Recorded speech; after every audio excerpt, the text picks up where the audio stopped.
Hello, good morning, everyone. So, to set a context, maybe many of you have seen Patrick before because he's appeared a lot in the public, while Henry is always hidden in his office. So this is a first of very few event that Henry really want to speak to the public, and we have to literally drag him here. For the best VC in Southeast Asia. Oh, thank you. Yeah. So again, to set the context, we are the seeder of both company. So this session will be a very kind of like family session. Okay, so two of them have to be frank to me. Whatever question that I ask, it's not going to be a professional stage. And Henry joined Traveloka when the company was valued at 150 million. So we want to understand how actually Henry helped the company and cross the 1 billion mark. While Patrick joined Tokopedia when the company was valued at 500 million. So we are going to have a very interesting learning, I hope, today that we can talk about. And I will break the session into three kind of topic: past, present, and future. So we can cover everything from the two unicorn. So to Henry, why you join Traveloka? I mean, you have a good life in your past employment, right? Yeah, so why, right? I think I was a management consultant before Traveloka. And in consulting back then and even today, it's quite obvious that there is a digital revolution happening. Because all the project is about digital this, digital that. And I think as a consultant, you always felt that you're on the sideline, right?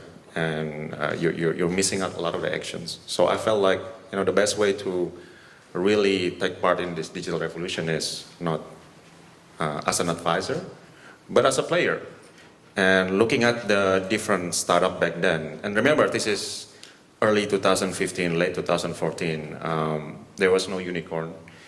Joining a technology company was not an obvious career move, but I think looking at Ferry and the founding team back then, they have the strongest tech background. I feel like if there is a team that's going to change the tech scene in Indonesia, it will be the one with the strongest tech background, and that's why I chose Traveloka. Pat? So I had the benefits similar to Henry of being in the advisory consultant background.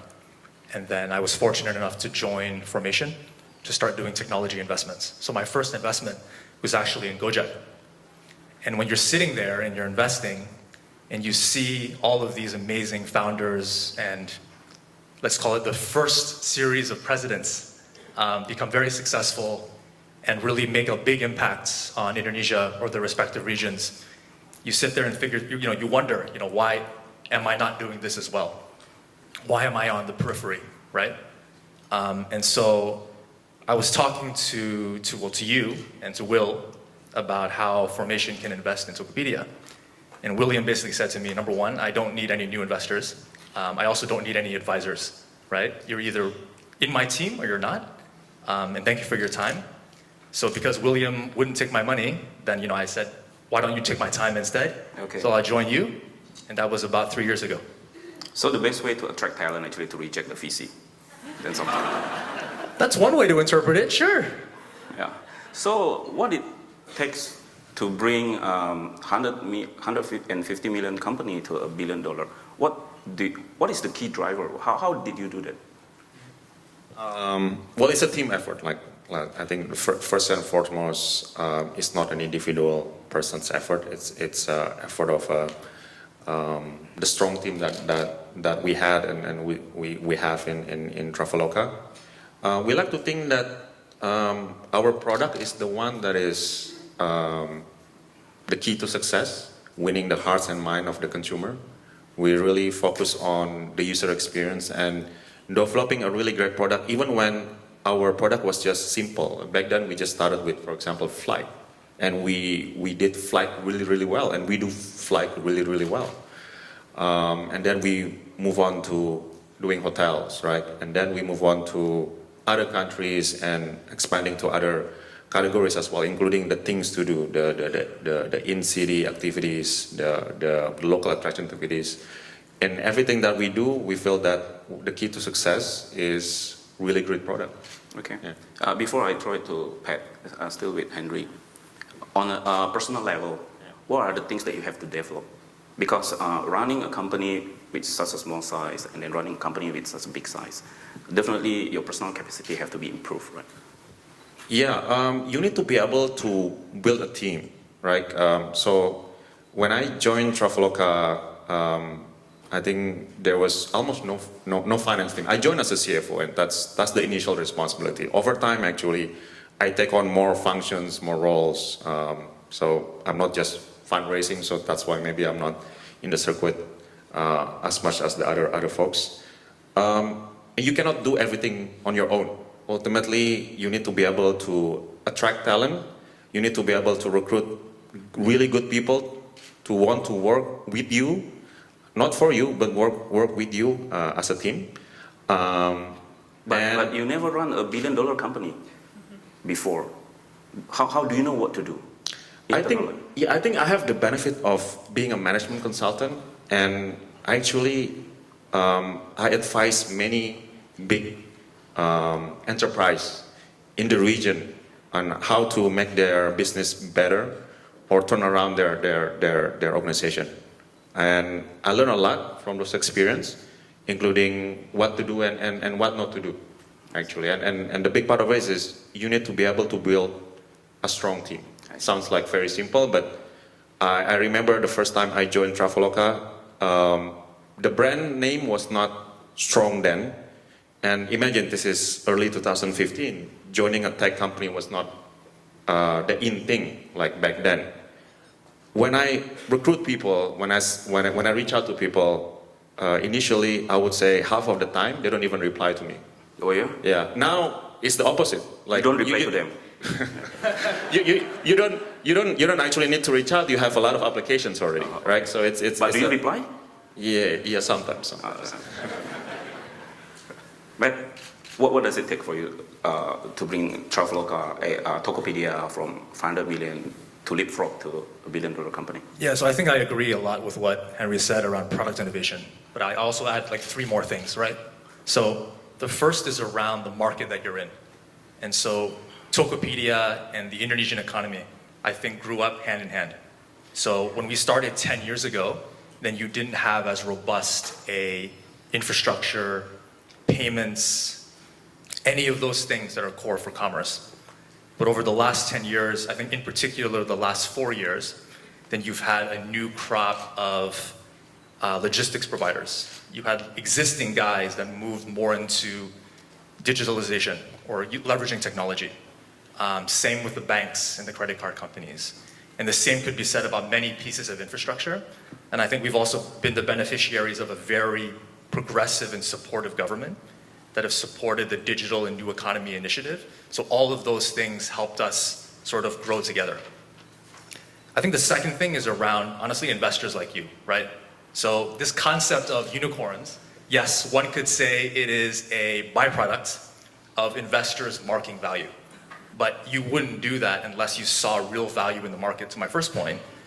But also, if you don't have enough capital and you don't have enough global attention, then you'll never be able to find this status, right? And again, Henry and I are very lucky. You are our first investor and the first investor in many of the top companies in Indonesia. So you help introduce us to the sovereign wealth funds, the strategics. You help do these kinds of conferences to help us do marketing because we also have our day jobs, right? And then I think the third thing, internally we call it perseverance and serendipity. So serendipity in the sense that number 1 and number 2 happened among many other things that align to get us to where we are, but then perseverance. And perseverance is about conviction around your product innovation, doing like the really, really hard things. So I'll give you an example. 5 years ago, then JD and a number of the international players came to Indonesia. And we were out capitalized by at least 100 to 1. and they have the ability to build massive warehouse and asset footprints, right? But 5 years ago, we had no capital. So how do you compete against someone that you know will do probably free same-day shipping using their own fulfillment? So that theory of being able to replicate the China and American model is great, but you try to do it across 17,000 islands, good luck, right? But Will and Nadeem from Gojek had no money. So they said to him, okay, how can I leverage my ecosystem better to deliver a comparable product? So they teamed up and they basically, for the first time, used the ojek or the motorbikes in Indonesia to deliver packages. So today, think about it. If you are a Prime member in at Amazon in the US, you can get your package in 2 days, right? On Tokopedia today, 70% of our deliveries are delivered in 24 hours, right? So I think when you go abroad, you're spoiled now by Tokopedia or the other players in the market, right? It's because of product innovation like that. So that's the perseverance part that I think. I feel in certain way that Indonesia digital infrastructure is much better even compared to Singapore. I mean, there are a lot of things that we can do easily, yeah. So it's very interesting analysis how they bring the company from hundreds of million into the billion. At the investor level, my story is a bit different. My story is just one Thursday, Ferry called me and say, hey Wilson, actually I think we passed 1 billion mark. He's very calm. I think for Ferry it's just another Thursday. But for me it's like the greatest Thursday, we become a unicorn. Yeah, so for investors seems like a lot of easy life, but for you guys like a lot of hard work in the back to make sure that this happen, right? And just now you talk about the infrastructure, and we move to the present day. You guys keep talking about infrastructure as a service. What is that? So our core business, our mission is to democratize commerce through technology in Indonesia. So commerce can be defined in many ways, but very simply online, offline, on demand, and services, right? And in that definition of commerce, you need enablers. That's what we call infrastructure as a service. So that could be logistics to deliver faster. It could be fulfillment to get merchant packages closer to customers to drive down that cost of delivery, which is a barrier to doing commerce generally. It could be payments to unlock the power of cash, using OVO as an example, to enable a largely cash-driven economy to be able to spend. Because the intent is there, it's just the ability to spend there are some barriers.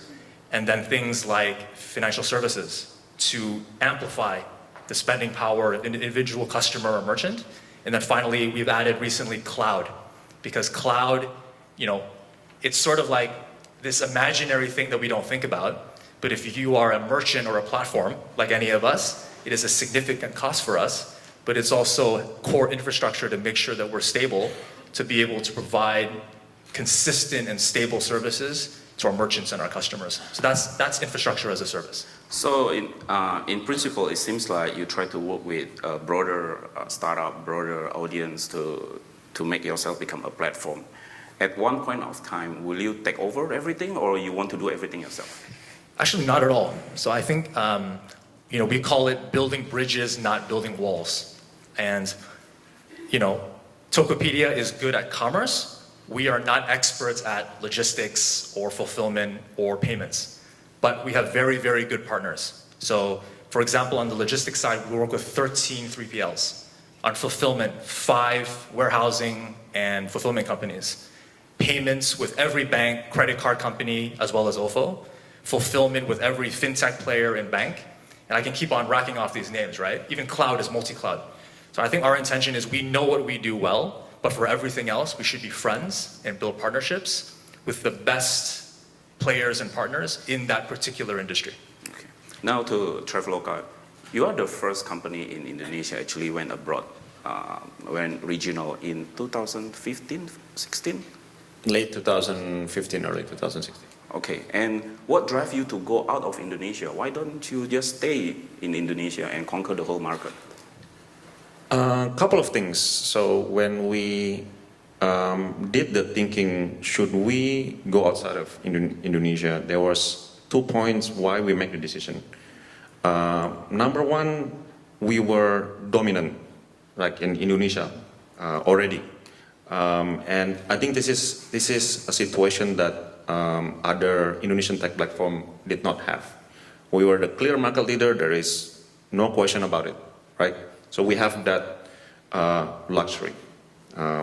Number two, the travel business actually have a lot of cross-geography synergies. So for example, by being big in Indonesia, you have a lot of supplies, inventory, partner relationship outside of Indonesia, right? Because when you're serving Indonesian customers, you need to be good with Singaporean hotels. You need to be good with Malaysian hotels, hotels in Thailand, airlines in Thailand.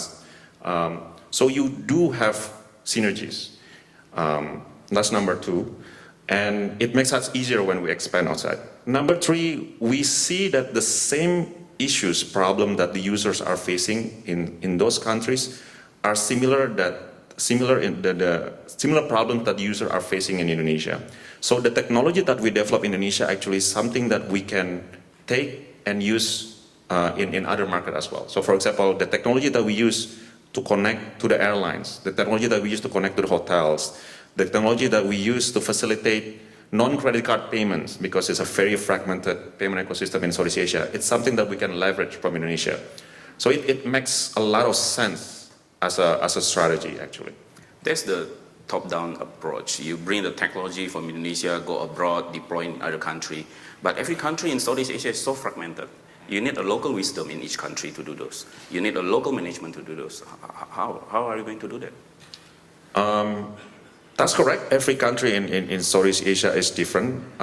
There are markets that we feel are closer to Indonesia and maybe more attractive in our point of view. The way to execute will be a combination of hiring local talents, right? At the end of the day, you need to have local talents, and also combined with the experience of what you learn in Indonesia, right? It needs to be a combination of the two, especially relevant learnings and experience from the battlegrounds in Indonesia. So in each of the markets, we hire local management teams, and we infuse that with the local experience and knowledge that we have from Indonesia. So there are certain playbook that you can reuse. Yes, definitely. And in contracts, actually, Tokopedia, you will not go out. You will stay in the country. Why? So before I answer that question, I think Henry also has the benefit of what we call free cash flow, right? So that certainly helps with regional expansion. Yeah, we will talk about it later. Okay. I mean, I think for us, it's actually pretty simple, which is that we are lucky and are the beneficiaries of having, first, a large enough market, right? Indonesia is the fourth largest population with an economy that, according to our president, will go from 1 trillion today to 5 trillion in the next 7 to 10 years. I think secondly, from an addressable market perspective, then commerce, as evidenced by Amazon, Alibaba, etc., is very, very significant. And I think if you combine that with being able to go from tier 1 to tier 4 cities, all the infrastructure pieces that I mentioned, and trying to be relevant to your consumer, from morning to evening, young to old, 24/7, then I think that for us is a more than significant enough market. And so we have the benefit of what Henry is describing, which is, majority market share. So we're over the 50% mark, but to get to that Alibaba kind of level or Amazon kind of level, that's a different sort of game. Then I think we'll keep to the Indonesia market. And I think to his point also, the peripheral markets that could support Indonesia are also very, very important and large enough. For example, being able to increase exports, right? Being able to do very, very Indonesian things like Hajj or Umrah. I think those are things that we can tackle to benefit the Indonesian consumer. And I think we're just getting started. But don't you feel tempted to go out because some other country actually have not been developed to the level of Indonesia, and you have a playbook like what Traveloka has to? I think it's a little bit different. So I think like what Traveloka has done, it's more scalable, leveraging technology and product. And to his point about hotels and airlines, it is both complementary and synergistic to go regional, because you have to build hubs there already. For commerce, it's very, very local, right? It's as local as, for example, we don't have an English version of our app. It's purely Bahasa. The way you work with a merchant in tier 1, tier 2, tier 3, tier 4 Indonesia versus any other country is different. Language, culture, how you do business, all of those things are different. So it's not a technology or a product thing. It's a very deep localization thing. But I also think, I mean, very honest, right? To be here with you today, I took 2 red eyes, right? One Monday night, back this morning. Thank you. I barely sleep. I cannot imagine even adding one more country. So what Henry is doing, I'm like super impressed by, and I am, I would love to learn. Thank you, thank you. So we have a very long session actually. We still have 25 minutes. Anyone have questions to these 2 presidents? Or maybe to Willson. Oh, no. Today my job is to make you shine, right? To make you look good. So easy for fundraising. Well, actually, I have a question for Willson. Yeah. So you've been in the market for a long time. You've got access to a great funnel of investment opportunities. Why did you choose our 2 companies to start? Frankly speaking, I have no idea. Why? When we first invested in Tokopedia, we are the first investor in 2010. The number of transactions per month was 100. It's like nothing. But I think it's the people. We fell in love with William and Leon that time. It's like, 48 hours later, from the first meeting, we made an investment decision. To the Traveloka, when we met Ferry and Derry, there's nothing, it's just idea. We came back from, Derry was in LinkedIn, before LinkedIn IPO, and he said that I want to come back to Indonesia to build the country. We're like, wow, honor guy, right? Honorable guy. And then Ferry said, I'm in Harvard Business School. I want to come back to Indonesia, and most likely I will be dropping out from my school. Then in my mind, it's like, Mark Zuckerberg, Harvard dropout, Bill Gates, Harvard dropout. Harvard dropout in front of us, right? So no brainer, just. Then it turned out into Traveloka. And Traveloka today is not the Traveloka when we invested, right? During that time, Traveloka was a meta search instead of the OTA, instead of full OTA. And same case for Tokopedia. Not long after we invested Tokopedia, eBay and Telkom actually do joint ventures to do eBay Indonesia, and they raised a lot of money. We're like so scared. Not long after that, Multiply. I think Nesper invested in them 100 million, and they moved from Florida to Indonesia. We're so scared. Rakuten coming. Everybody is like coming. So it's a long flight, long fight actually. It's been a battle every year, every single time. Yeah. So it's not something that easy that during that time. But now, fast forward, we realized that East Ventures has been 10 years, and we are going to celebrate our 10 years anniversary soon. So, but we still feel very fresh. Everything is still very new, and I think there are a lot of things we still can do to the country. So yeah, that's why we invested in the 2 companies. So I think Willson makes 2 very interesting observations. So I think the first common parallel is, I would describe it as an evolution strategy, right? Where you were 10, 5, 3 years ago is very different from where we are today, right? OTA to lifestyle, commerce to different branches of commerce to infrastructure. I think that's very important. But the difference is the difference between globalization and localization. Yeah. In your opinion, which one do you think works better? Why don't we? Why don't you ask me? Because I wasn't prepared for that. No, I think it's very different, right? You're sending physical goods. They are not sending physical goods. They're sending reservation. So for that reason, I think the scale of the business is totally different. Yeah. I think what important is not about going regional or stay in the domestic market. What important is stay relevant to your market. If you think the local market is still big enough, and it's very fortunate, we are Indonesian, we are in the 4th largest country in the world.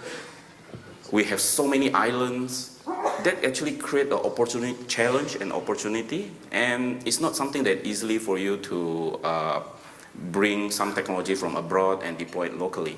So there is a high entry barrier actually going to Indonesia. A lot of competitive advantage has to be built in this sector. Yeah. Any question from the audience before I ask some? Yeah. Please. Hi, Kay from DEALSTREETASIA. Just want to ask that now that Traveloka and Tokopedia is one of the largest companies in Southeast Asia, and many have been saying Southeast Asia is still experiencing, is a very high growth region. So what's next ahead of Traveloka and Tokopedia? And I think this is everyone's question in their mind. When is the IPO? Thank you. Henry, Okay, so you don't need to answer all, You can pick which one.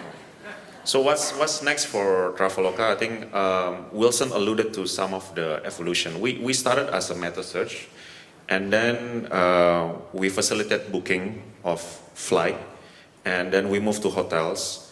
Right now, we have a lot of what we call to be traditional OTA products, basically transportation, anything to get you from point A to point B, flight, train, airport transport, car rental, bus. We also have accommodation, not only hotels, but apartment villas. But we start to branch into the next stage of our evolution, which are two new verticals. The third one is lifestyle, and the fourth one is financial service. Let me explain what are those two.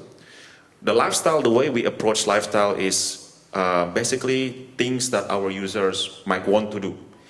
And this is not only when users are traveling out of the country, so maybe someone traveling to Singapore, they might want to book Universal Studios, or someone's traveling to Japan, they might want to go to Disneyland or have some sort of local tour. But we're trying to solve the things that user wants to do even when they are not traveling, they're staying in the city, and they're looking for things to do during the weekend. So we are facilitating movie bookings, a lot of local attraction activities, local playground, local water parks, local beauty and spa, and we also facilitate restaurant reviews, because what you want to do during the weekends, you want to go out, you want to find a good restaurant to eat, and we also have food vouchers as a way to monetize the transactions. So that's the third verticals, and it is quite exciting because it drives the transaction and the engagement with the users. So you might think that the average OTA, right, probably engage with the users maybe 3 or 4 times a year. That's the average number of transactions in a given year for an OTA, because users, on average, they don't travel much, right? Even when you think about the US models. The average users in Indonesia for us transact more than 20 times. That's because we are more than an OTA. People use us for a lot of things, including the things to do. Now the fourth one, the financial service part, is the interesting part, because we have the 3 verticals. We have the transportation, accommodation, lifestyle. We want to be able to enable people to transact. And we found that one of the barriers for people to transact, especially on transportation and accommodation, was actually the lack of credit access, right? This is high value ticket item. But a lot of people don't have credit card in Indonesia. There's only 15 million credit card out of 270 million population. So what we notice is a lot of people actually book flight and hotel last minute, literally only a day or 2 days before. Is this in Indonesia? In Indonesia, and also in other countries where credit card penetration is low.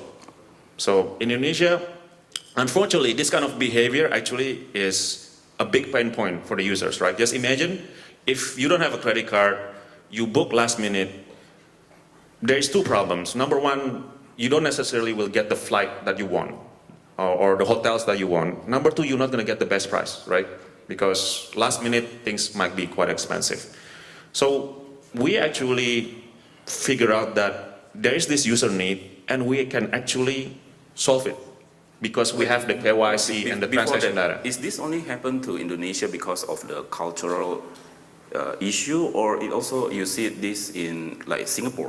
Because in Singapore, the Singapore everybody plan ahead, right? The Singapore booking window is longer, also because of credit card. So in Indonesia, we noticed that if you break the people that have credit card and no credit card, there's a pretty clear difference in booking window. Oh, so this translates into the behavior. Yes. I mean, if you don't have credit card, just think about how can you pay a higher value ticket item, right? It's difficult, right? So we leverage our key strength and capabilities. Number one, we actually figure out that we have the ability to do KYC really, really well. And this is quite unique even among the digital platform, because you know what? People put real information in the Traveloka platform.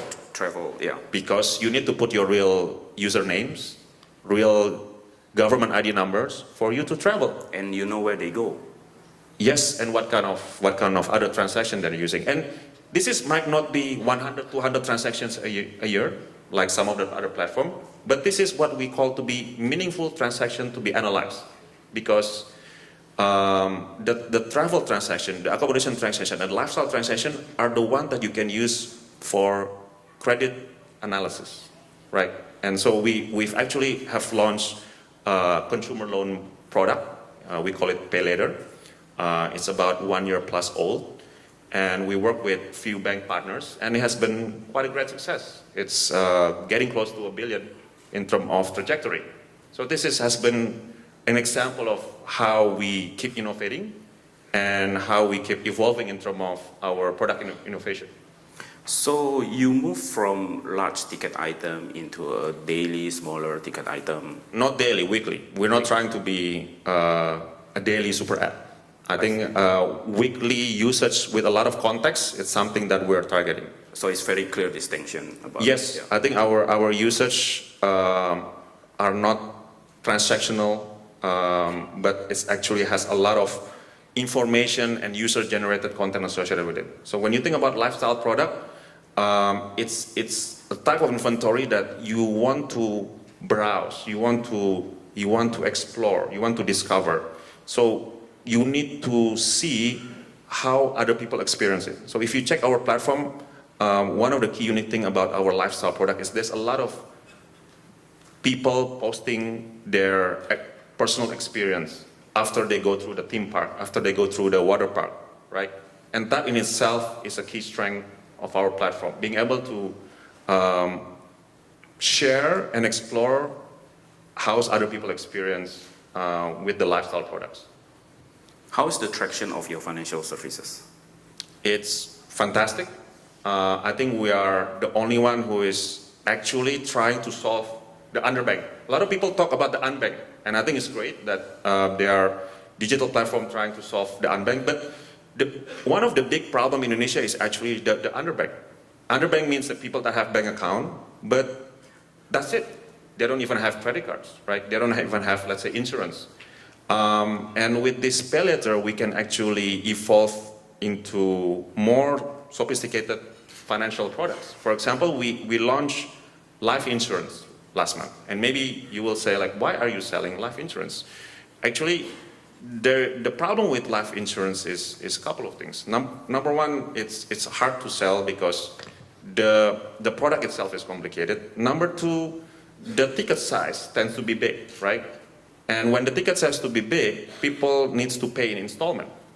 But unfortunately, when you don't have credit card, how can you pay, right? So when we offer life insurance in our platform, and people can actually pay in installment, it sells, right? So it's interesting how we find this other bank opportunity and the solution to it, and how we can actually unlock a lot of other product and services. I see. So you're no longer a OTA like C-Trip, Make My Trip, Booking? No, we're not. You're a different kind of like company right now? Yeah, we're Traveloka. Okay, that's great. Last question, do you want to answer the IPO question? I think you answered that. Okay. Pep, go ahead. In the future. So I think I mentioned earlier that we're just getting started, right? So maybe I'll throw some numbers at you for the audience. E-commerce penetration today in Indonesia is about 5%. Last month, Tokopedia contributed about 1.5% of GDP. So, those seem like big numbers, but if you put it into context of China or the US, China is about 20% plus e-commerce penetration.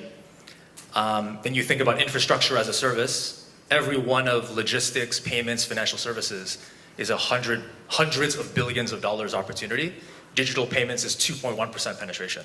So if I look at where we are today versus where we could go, there's so much work that we can do. And to Henry's point about, just focusing on that customer, a buyer, a merchant, a partner, a brand, there are many, many things that we can work and do with them to provide a better experience either on the supply or the demand side. So that's what we're looking to do, right? It's really all about the customer.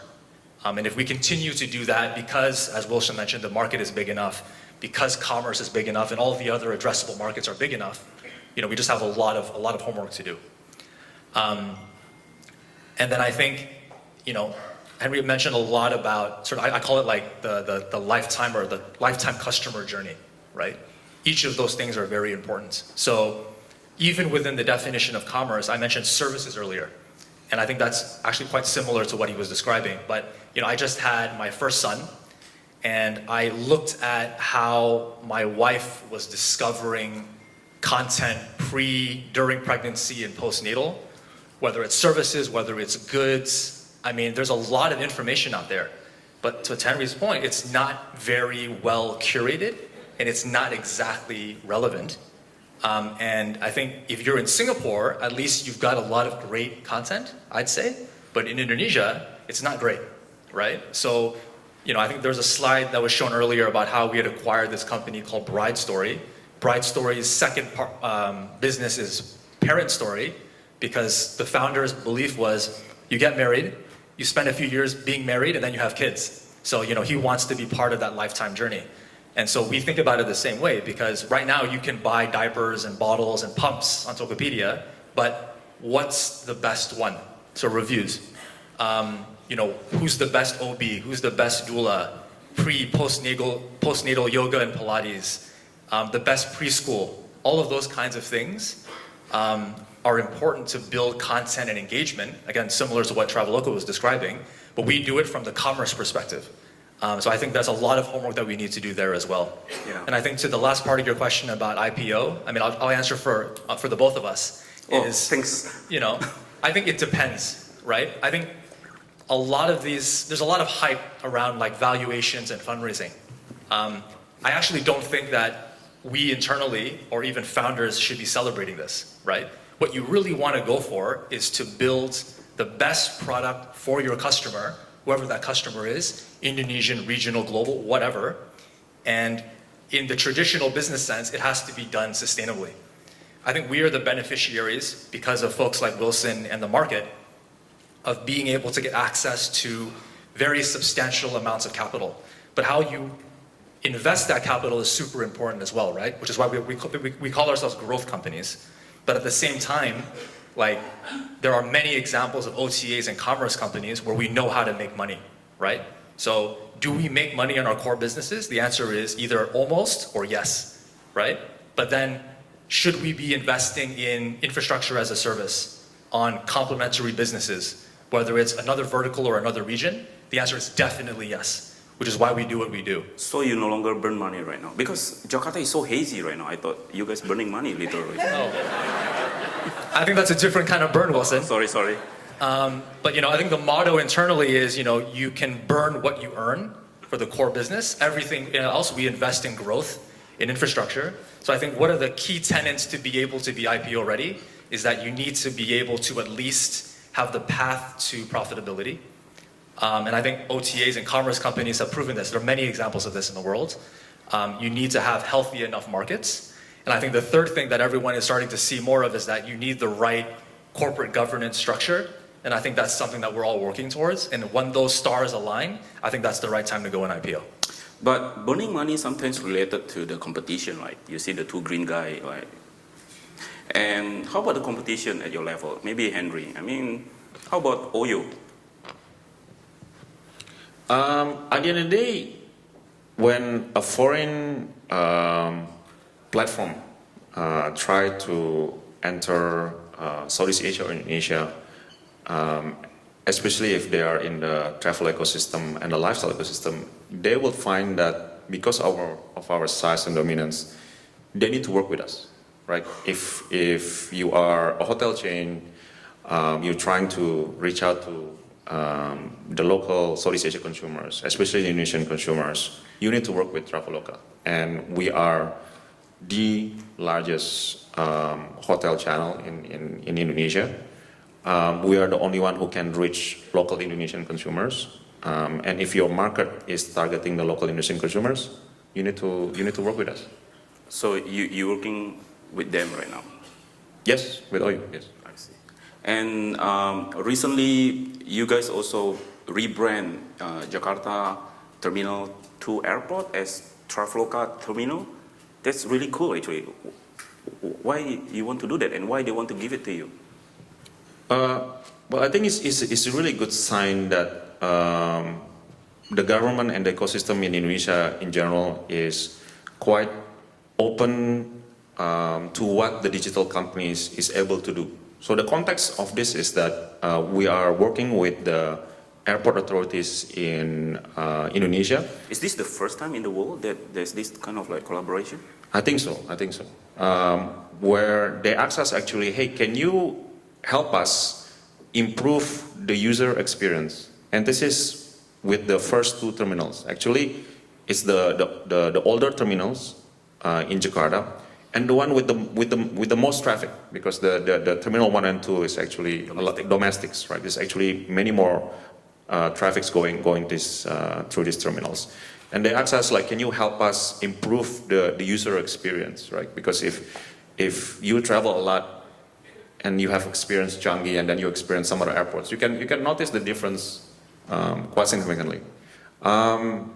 Because of that, we are working with them in terms of, okay, how we can redefine perhaps some of the journey, some of the user experience through technology, right? For example, if you go to Terminal 1 and 2 and you are looking for example, an automatic boarding pass machine, there are none, right? I mean, it's quite basic, seems like, but that's missing from the journey of the user experience. So we'll see. Maybe we can help the Jakarta airport. Maybe we can help the country in terms of improving the user experience, because at the end of the day, everybody wins. To the audience, actually, there's a lot of excitement in Indonesia right now because we are also moving a capital from Jakarta to the Kalimantan. And to us as a technology player, we see this like you're building a new mobile app. You have an old app that has been like using an old technology, old framework, and now you can move everything to a new app with a new technology, new framework. So actually a lot of exciting stuff going on in Indonesia. Pat, what do you think about the competition? I think the e-commerce player now come to more sense, yeah, in terms of competition. I think competition is a good thing, right? It helps you move faster, mitigates complacency.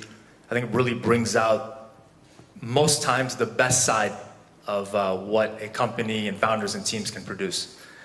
But yeah, sometimes it can be irrational as well. I think you're right that Indonesia e-commerce is the beneficiary of more rational behavior than I think other sectors or other countries. But we still see a lot of crazy things. So for example, you mentioned about foreign players coming to Indonesia. So we call it the number 2 phenomenon. Basically, every 2 to 3 years, there's a number 2 player. 5 years ago, it used to be us. For the last 5 years, it's us. And someone comes in. So my new favorite thing is they come to market and they do basically mass free shipping, no minimum spend, right? So for everyone in this room, think about it this way. You can buy that bottle of water in Indonesia and have it delivered to you in 4 hours with free shipping. Doesn't matter what it is. Piece of paper, bottle of water, that placard. It's actually crazy, but it's also amazing. Now, what's the problem with that? That means your average basket size is like $2 to $5. The shipping costs $2.